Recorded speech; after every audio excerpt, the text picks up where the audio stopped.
Welcome, Mr. Denome. And this update we have a lot of things to talk about. Obviously, you can see that the price has fallen below this structure here. Let me go to the 4-hour chart so it will be easier to spot. So we're currently below here. So it seems like we are looking at further downside. The next thing we want to talk about in this video, I will give you a better analysis at the end of the video on the price. There's a major bearish divergence that I want to talk about also. Just wait for that.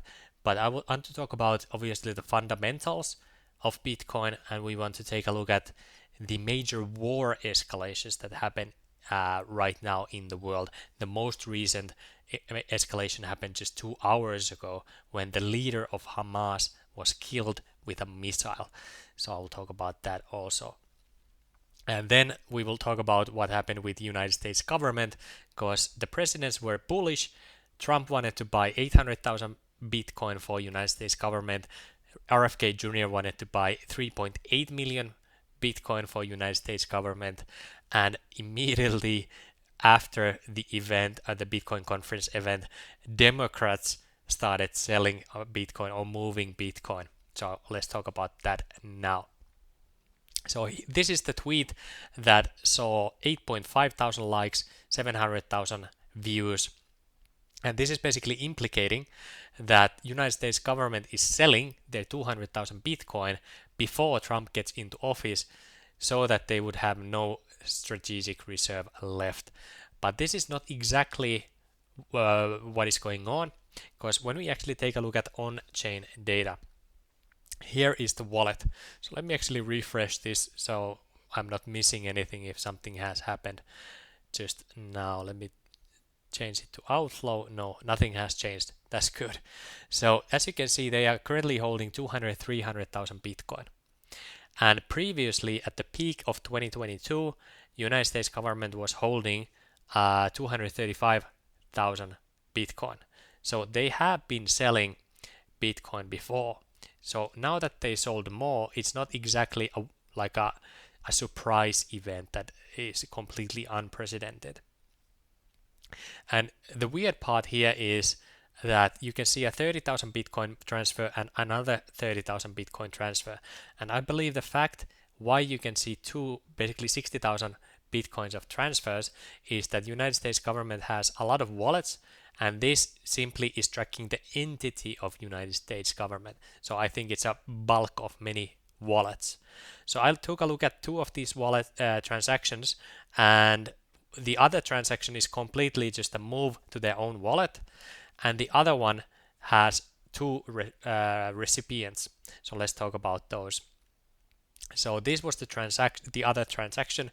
You can see the other transaction, which is 20,000 Bitcoin, was sent to their own wallet, but only 10,000 Bitcoin was actually moved to an unmarked wallet. So I don't know how Arkham Intelligence was able to allocate that this wallet here, which has 20,000 Bitcoin, that this wallet somehow is the United States government. I don't know how they did it, because as you can see from the inflow, and when we flip it around, you can see that this wallet was created 2 days ago. So I don't know why or how they still believe that this money is still within the United States government. That's a little bit odd to me. I don't know. But anyway, this wallet has 20,000 Bitcoin inside it. And the other wallet, let me go, was it here? Yeah, the other wallet, this still hasn't been marked, so we don't know what this money is used for. So potentially, United States government has now sold $2 billion worth of Bitcoin, or 30,000 Bitcoin. I don't know. We don't know. But that's one interpretation of it. Another interpretation of it is that they are just spreading the funds between wallets and maybe send the money to a custodian. We don't know that either. So as of now, is United States government selling, or are they not selling? We don't know. That's a little bit annoying, obviously, but that's the only information we do have. So I'm not going to say that they are selling or they are not selling. What we can only say is that they have been moving money around Could be selling, could be something else. So that's what happened there. And after they moved the money, obviously Bitcoin had the price crash. But the price hasn't, it's already slowed down significantly, as you can see, but we are below the price line here. But now I want to also talk about the major escalations that we are seeing in the world. This is not exactly to do with Bitcoin, but this is just something that at least I personally want to be ready for and be prepared for if these things escalate.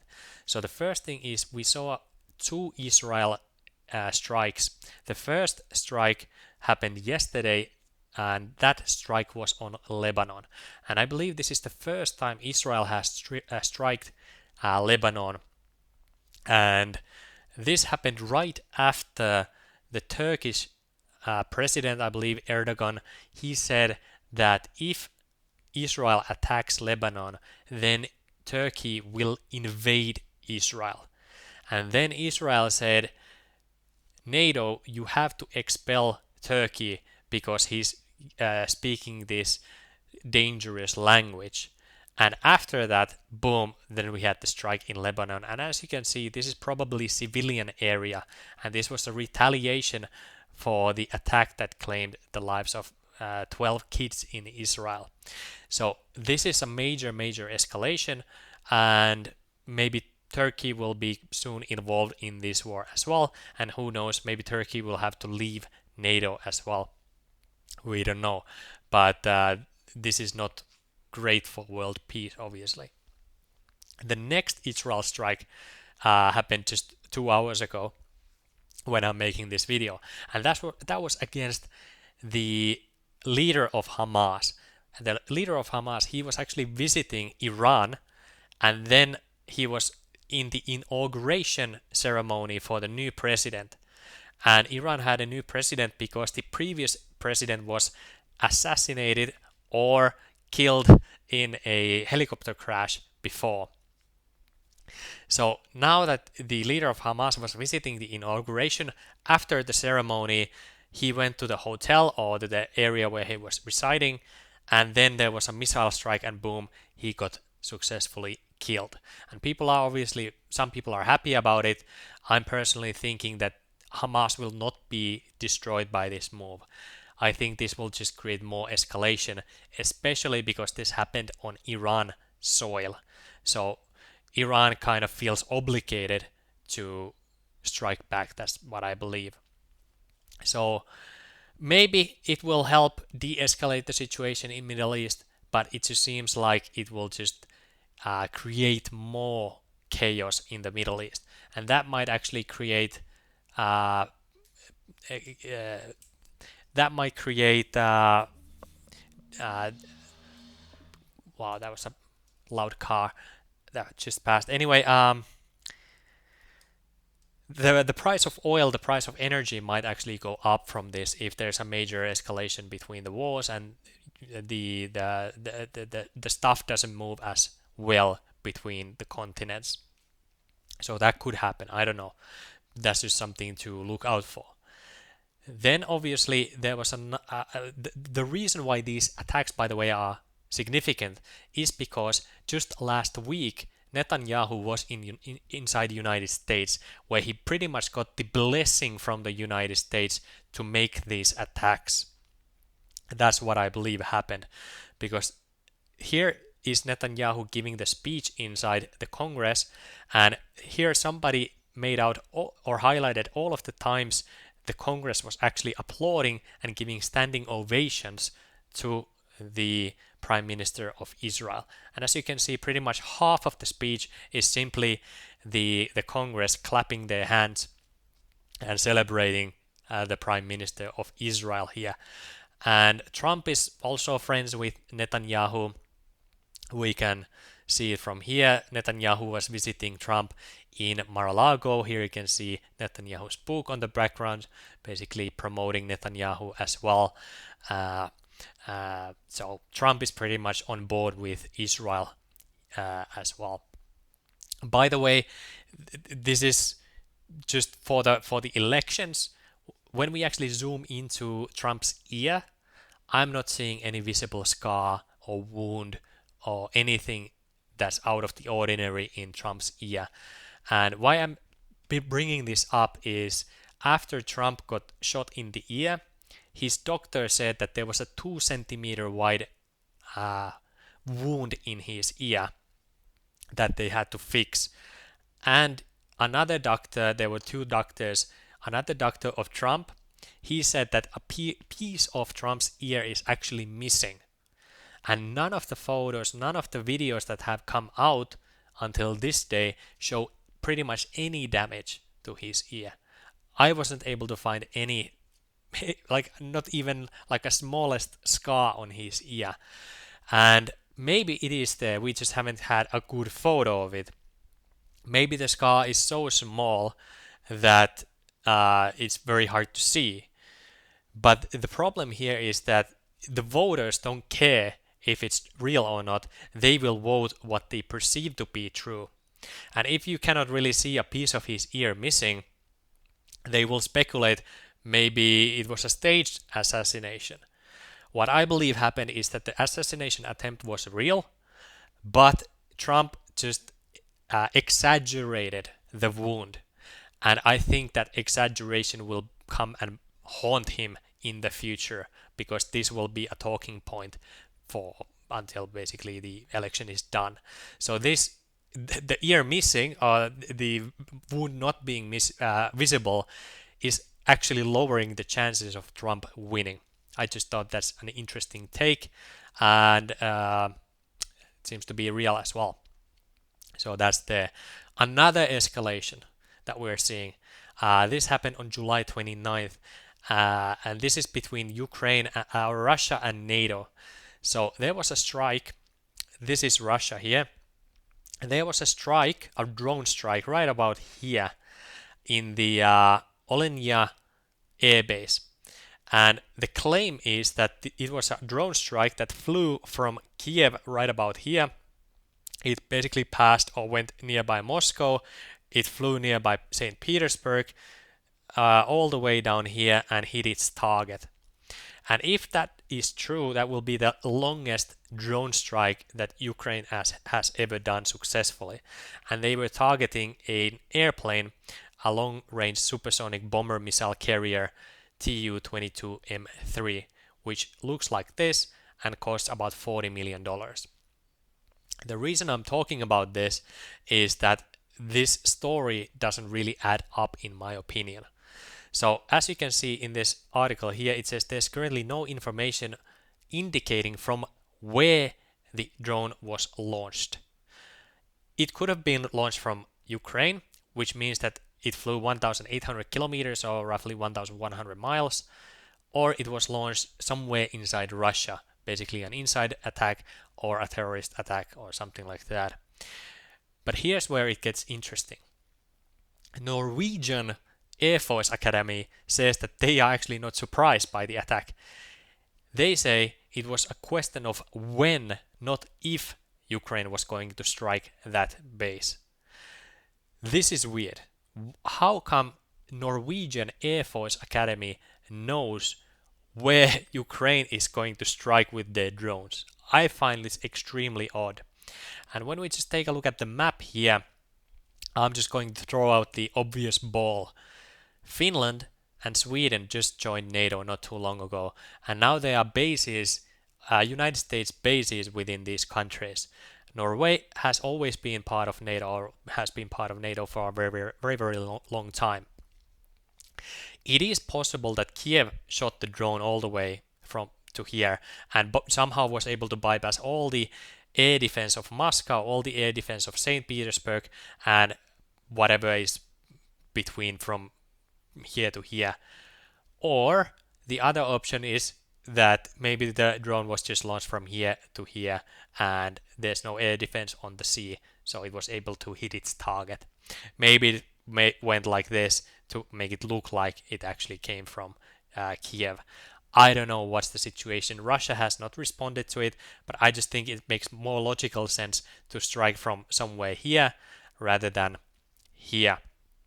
And why would Ukraine or NATO do this strike? Because if this strike was done by NATO, it means that a NATO country initiated an attack from NATO soil into Russia, which is an act of war, which basically means that NATO and Russia would be in a hot war. I don't know if that's the case or not, but Russia most likely does not want to escalate the war as of now until the election is done. And I think Ukraine knows it, I think NATO knows it, so they are just trying to take out these bombers that are annoying for Ukraine, that cause damage to Ukraine, and they bet on the idea that Russia will not escalate until the election is done, because the election could tilt the foreign policy and the foreign policy of NATO and the war between Russia and Ukraine. So for Russia's sake, it would be better to basically wait out the election and then do whatever escalations they do from there onwards. And as you probably know how the war in Ukraine is going, it's not exactly going in Ukraine's favor as of now. So as a country gets more and more desperate, they will do more and more desperate strikes as well. So I think that was one of these attacks that happened here. And I do believe it was NATO that did it. There have been a lot of military drills in NATO military drills in this area recently, from what I know. But who knows, maybe I'm completely off base here, but I think it's extremely dangerous how things are escalating in Middle East and how things are escalating between Ukraine, NATO, and Russia. But and Turkey, I guess, have to be throwing in that mix now as well. That's pretty much what I just wanted to tell you about these major escalations. I think it's good to have these on the back of your mind going into the future, because anything could basically just cause the world to end by this point. The nuclear weapons are maybe going into Germany. Russia is starting to produce more nuclear weapons. I don't like it. I don't like this. I would want the for peace to come back to earth, and for actually the leaders of Europe and Russia to talk to each other and not just ignore each other. But I'm not in charge of what's going on here. I'm just investing in Bitcoin. So let's actually talk Bitcoin once again. So now let's talk about the fundamentals here. The first fundamental that is a little bit annoying is stablecoins. So we have seen redemptions of stablecoins here recently, and during a bull market, you can see that there's not really any like a dumps in the amount of stablecoins in existence. The only times when we really start to see dumps in stablecoin amounts is when the market is going sideways or downwards. So as you can see here, during April, it started to basically cough a little bit. Then we saw an increase in stablecoins, and now we're seeing a sell-off on stablecoins once again. So this is obviously not a great sign for market health. But to contrast that, we did see a lot of miner accumulation. So these are miners, and I saw the report that said that large miners are actually accumulating Bitcoin, as well as they are even buying Bitcoin at these price levels. So that, if that's true, that's huge, and these spikes at least seem to be confirming that situation, that miners are accumulating. Large miners, I mean. Small miners are selling, but large miners are accumulating. So that's pretty good. But Ethereum, as you can see, old wallets that have held Ethereum for more than a year, they actually sold yesterday, so we saw a significant spike here. And usually you don't see high spikes like this in price. We saw here, we saw here, we saw here, and that was followed up with a major dump. So when we see a spike like this in Ethereum moves, that's not usually great. But sometimes you see a spike nearby the bottom as well, so it's not always exactly clear, but this is obviously not what we want to see. But to contrast that, when we take a look at Bitcoin, and we discount the 30,000 Bitcoin that was just moved by United States government, this actually, the real move, if we discount the United States government, is basically almost not exactly at zero, but very close here. So the old money, old holders of Bitcoin do not want to sell. That is a healthy signal for Bitcoin, at least as of now. This could change again tomorrow or the day after, but at least for now they are not selling. That's good. This is very hard to analyze right now. I will skip this for now because the United States government moving the money is obscuring that. I think that's the major things that I wanted to show here. When we take a look at funds, we saw a lot of inflows on Monday. So we saw $124 million dollars worth of money flowing into Bitcoin ETFs in the United States. We saw a little bit outflows yesterday. So all in all, ETFs are not selling either, or not panicking at least yet. So that's pretty nice. And when we actually take a look at Bitcoin held by all of the funds, all of the ETFs, all of the ETPs, not only in the United States, but all over the world, as you can see, Canada, Switzerland, United States, Sweden, Hong Kong, everywhere in the world, we actually saw the highest amount of Bitcoin held by these different funds and ETFs, 1.13 million Bitcoin. So this is nice that they are actually accumulating at these prices as well. So that's super good, obviously. So now these are the fundamentals, these are the recent news. Now let's actually talk about the price. So it looks like the price is currently trying to climb back into the box, which is still possible. However, there's a couple of annoying things in the chart that I do want that I do want you to see. First off, when we actually go to the daily view, you saw me make this line here before, and once this broke up, we got bullish on Bitcoin. But now we have a couple of things in the chart. First off, we have a bearish divergence here. So we see a lower high on the RSI, but a higher high on the price. And that is a bearish divergence, kind of signaling that the momentum is about to shift to the downside. But that's not all. There's also a hidden bearish divergence from here to here. So we have a higher high on RSI, but a lower high on the chart. And this is on a larger time frame.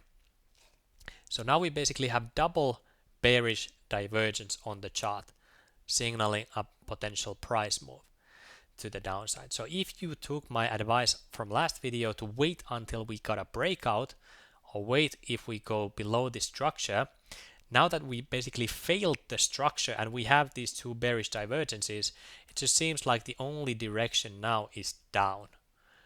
But who knows, as you can see, a lot of things can change very, very rapidly, and even now making this video, we are seeing a pump back into the box, which is pretty funny. So if I were to play Bitcoin right now, there's a couple of lines that I want you to see. First is this line here. So this line would indicate that it would be a nice idea to get Bitcoin at roughly 64k, 64.5k, right about here.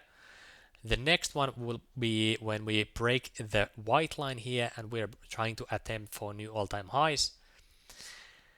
Then we have this line here, roughly 60k Bitcoin, and then we have roughly 50 to 53k Bitcoin price here, following this structure here. Because we have such a large bearish divergence on the price, you can even see the bearish divergence is actually, on the weekly. This was a higher, the highest point. Then we saw a lower high. Currently, we do not have a bearish divergence between these two, but there was a bearish divergence between here and here. Actually, it was not a bearish divergence because this was not a, never mind. No bearish divergences on this chart, on the weekly chart. It's only on the daily here. I guess that's all I wanted to say about that. When we take a look at, let's take a look at the real world now. So we talked about S&P 500 last time, and it is currently just hanging below the structure here. It looks to me like it wants to go down. You can see the RSI is just plummeting completely for now, but the price is still hanging on. So there could be a quite violent move when this actually does break to the downside, but it does look like it wants to go down. Obviously, these are only probabilities. They are not things that will absolutely happen. But this looks like it wants to go down. Nasdaq and DJI, they are still in the same places as in my previous video, so they are not giving me a bearish signal. So Nasdaq is still healthily above the trend line here, so no worries, at least as of yet. So as of now, when we take a look at Bitcoin, I think the best idea is not to buy yet. It's best to wait until the white line is broken out to the upside. You can start buying here at 64k, 60k, 53k, or even below, all the way down to 38k. If we go all the way down, that like if there's a major crash in the real world, we could reach 38k. I'm not currently seeing that, but that could happen, obviously.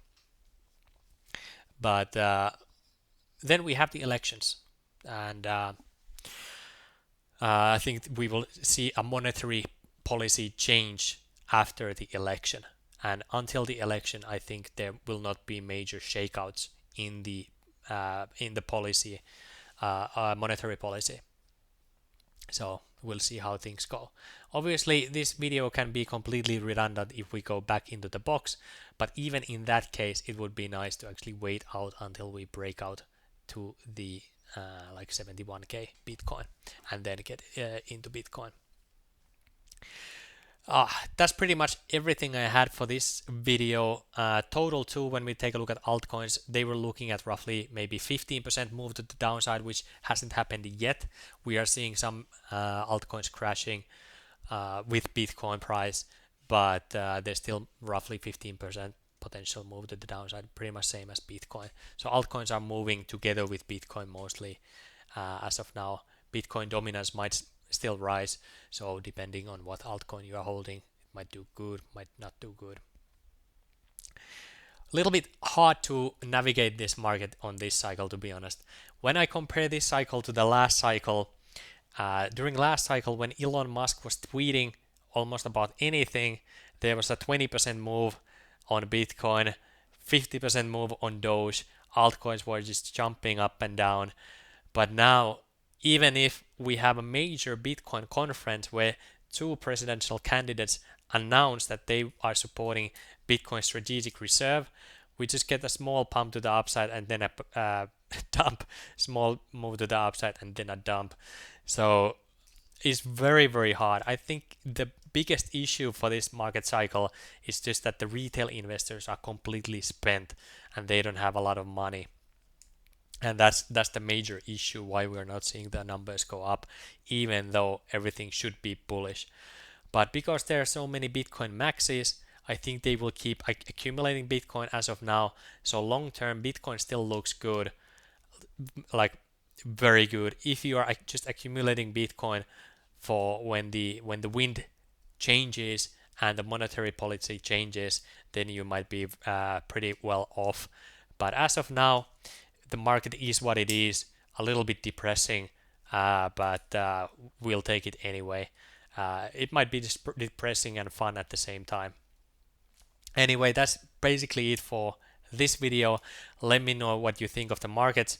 What do you think of the analysis that I just gave you? What did you think of the bearish divergence and the hidden bearish divergence that I showed you? Thanks for watching, and I will see you on the next video. Bye bye.